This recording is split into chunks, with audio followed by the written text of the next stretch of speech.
Heat pumps are the green way to heat a house, with a catch.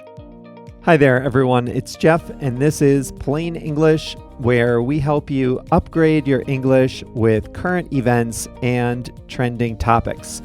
Every Monday and Thursday, I pick something in the news. I pick something going on in the world, something of interest, and I share it with you here at Plain English.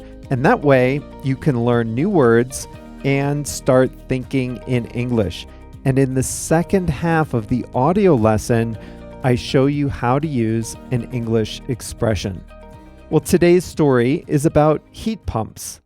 Heating and cooling buildings is energy intensive, and it releases greenhouse gases.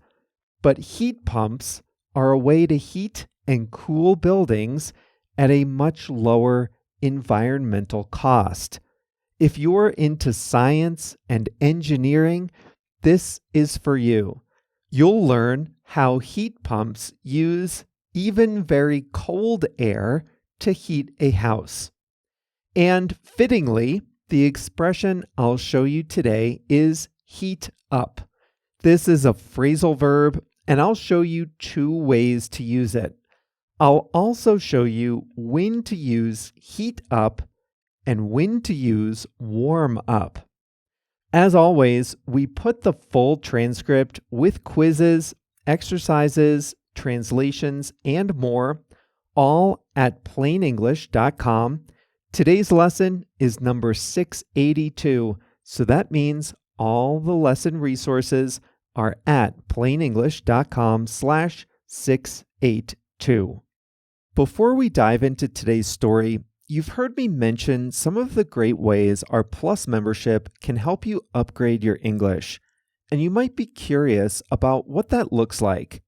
We've recently unlocked some free samples so that you can try out the premium features for yourself. Even if you don't join, you'll still learn something from the sample lessons. Sound good? Look for the link that says free samples at the top of plainenglish.com. I've also put a direct link to the samples at the bottom of the show notes of this episode. Now, we're ready to start today's story.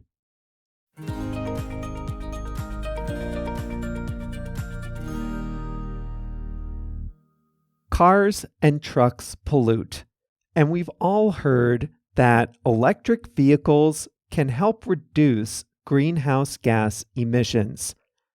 But in areas with hot summers and cold winters, heating and cooling buildings can emit almost as much greenhouse gas as driving cars.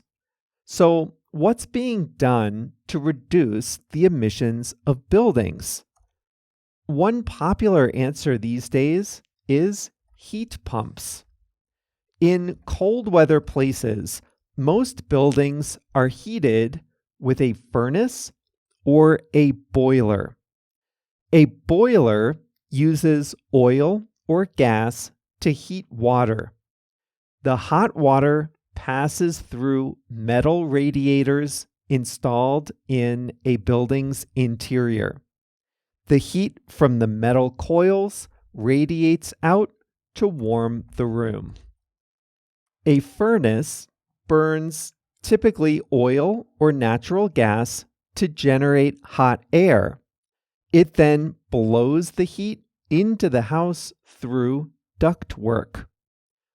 Both furnaces and boilers burn fossil fuels to generate heat, and this is problematic for two reasons.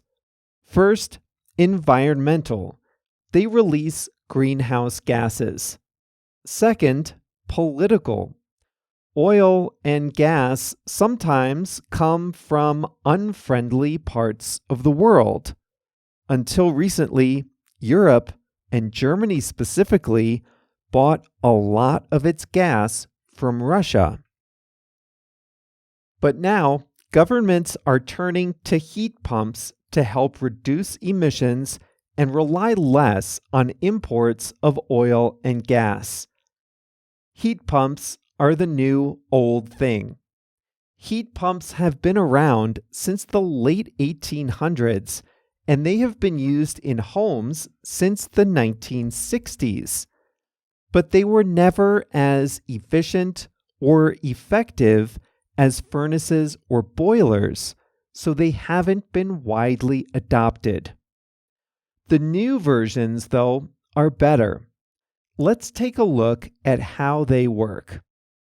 In short, heat pumps take the thermal energy from the air outside and they move that thermal energy inside. This seems counterintuitive. How can cold air heat a home? Even on a cold day, there's thermal energy in the air outside. It feels cold to you as a human, but there's still heat in the air. The trick is to extract the heat from the outside air and move that heat inside. And for that, a heat pump uses a chemical called a refrigerant. A heat pump works in cycles. At the beginning of the cycle, the chemical refrigerant is a very cold liquid inside metal coils. The pump draws in air from outside. The air is cold to us, but it's still warmer than the refrigerant. As this air flows over the coils, the refrigerant heats up just a little, but that's enough to turn it into a gas. Then the pump compresses this gas into a much smaller space, increasing the pressure. As you might remember from science class, if you increase the pressure of a gas, you increase its temperature. So now the refrigerant gas, still inside the metal coils, the gas is under a lot of pressure and it's hot. And this is what we want. Next, a fan blows air over these hot coils, transferring the heat from the coils into the air in the house. The pump then releases the pressure on the refrigerant and the cycle repeats. The beauty of this is that the energy comes from the air outside. A little electricity is needed to operate the fans and the pumps, but this is small compared to the amount of heat that makes it into the house. The best part? When it's hot outside, just reverse the process of the heat pump, and now you have a central air conditioner. There's no need to have a separate air conditioning unit. This is an elegant, energy-efficient solution to heating and cooling a building. So if that's the case, why haven't heat pumps been popular before? For one thing, the refrigerants, the chemicals, haven't always been as good as they are now. So for a long time, heat pumps were not an option in very cold weather. Second, heat pumps are more complicated than boilers or furnaces. When oil and gas was cheap, and when nobody was thinking about pollution and greenhouse gases, it just didn't make sense to choose a complicated option over a simple one. But now the math is starting to tip in favor of the heat pump over the traditional furnace or boiler. Much like the transition to electric cars, the transition to heat pumps is not going to be cheap or easy. Heat pumps are a lot more expensive than traditional furnaces. There's a shortage of workers who know how to install and service them. That further drives up the cost and limits the speed at which heat pumps can be adopted. In the US and Europe, government subsidies help offset the extra cost of a heat pump. But even with subsidies, they're expensive. And furnaces and boilers can last 10, 20, 30 years or more. So the cycle of replacing this equipment is much longer than the cycle of replacing passenger cars.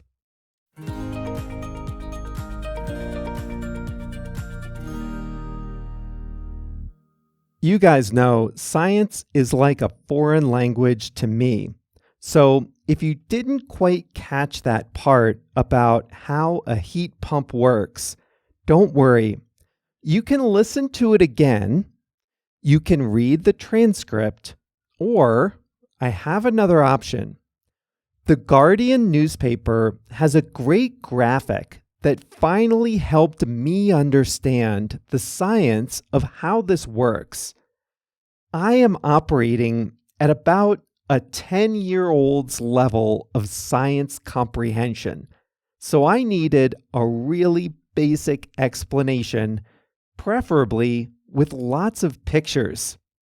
And I found one, so I'm going to put it in Dig Deeper. This is the section of the lesson of the page on plainenglish.com where I put links to articles and videos about the main topic. This is a great interactive graphic with really good explanations that I bet you'll understand. So go to plainenglish.com/682, click on the main story, then find the tab called Dig Deeper, and you'll see the link there. And the picture you see at plainenglish.com/682, that's a picture of a heat pump outside a building.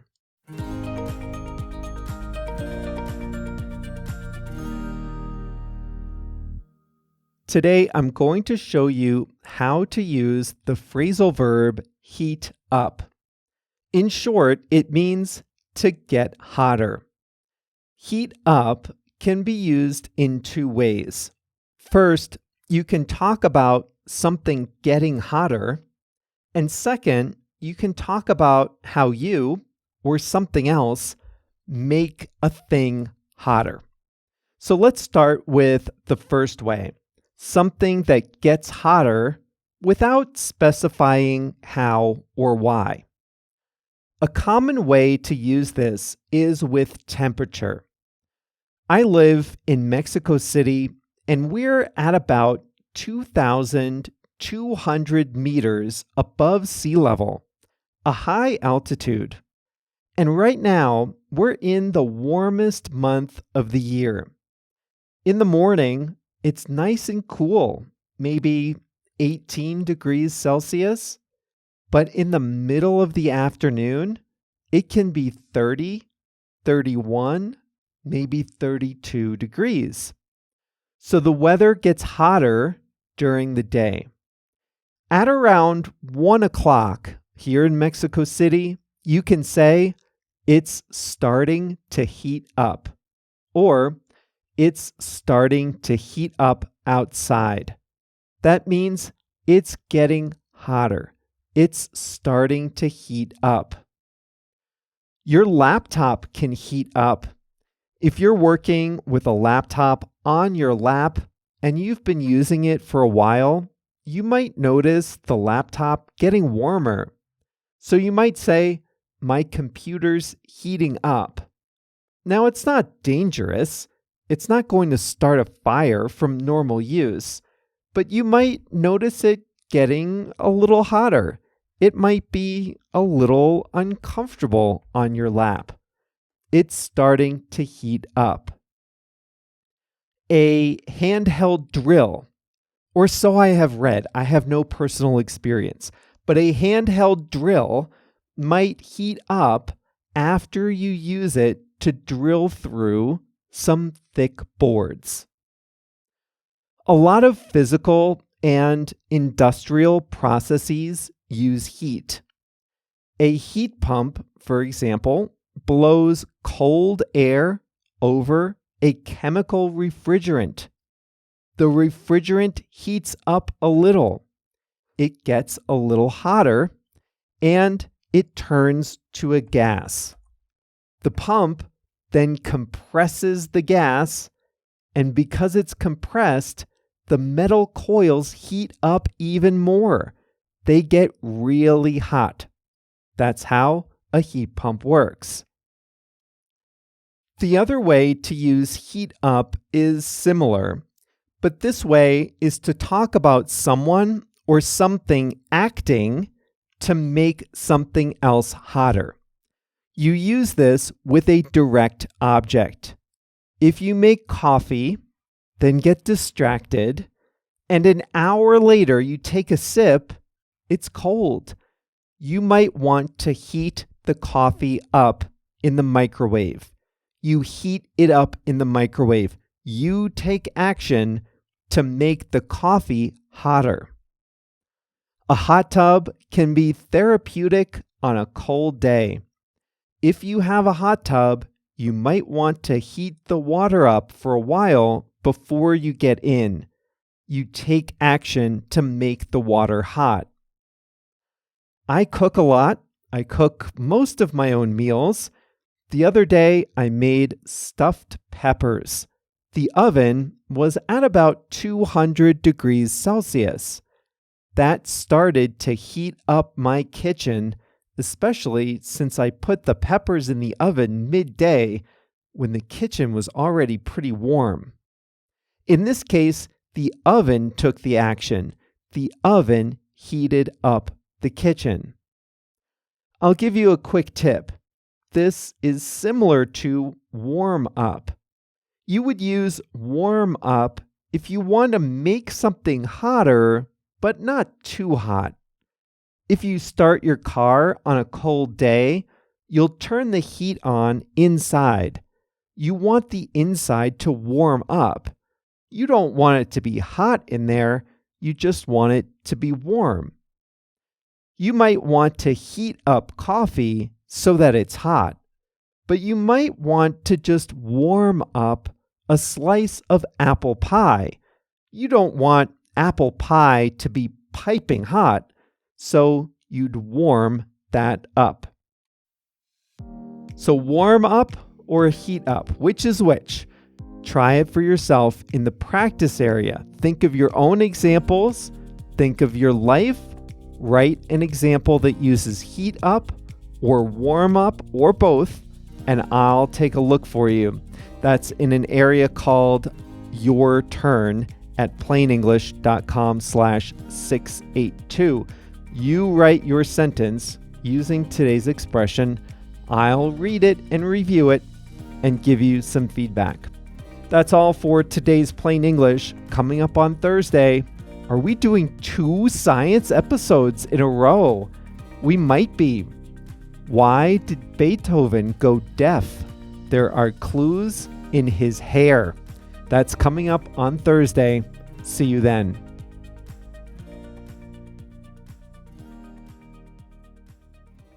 You've reached the end of the audio lesson, but there's a lot more to the Plain English experience on the website plainenglish.com.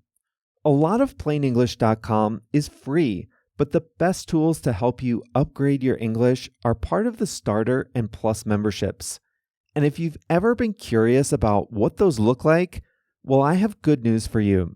We've unlocked some free sample lessons that let you try out the Starter and Plus features for yourself. There are 2 easy ways to find the free samples. First, at plainenglish.com, there's a new link at the top of the page that says Free Samples. I've also put a link in the show notes for this episode. In the sample lessons, you can do the exercises, listen to the fast audio, take one of our toolkit workshops, practice your writing, and more. So try it out today. Click the link in the show notes of this episode, or find the link that says free samples at the top of plainenglish.com.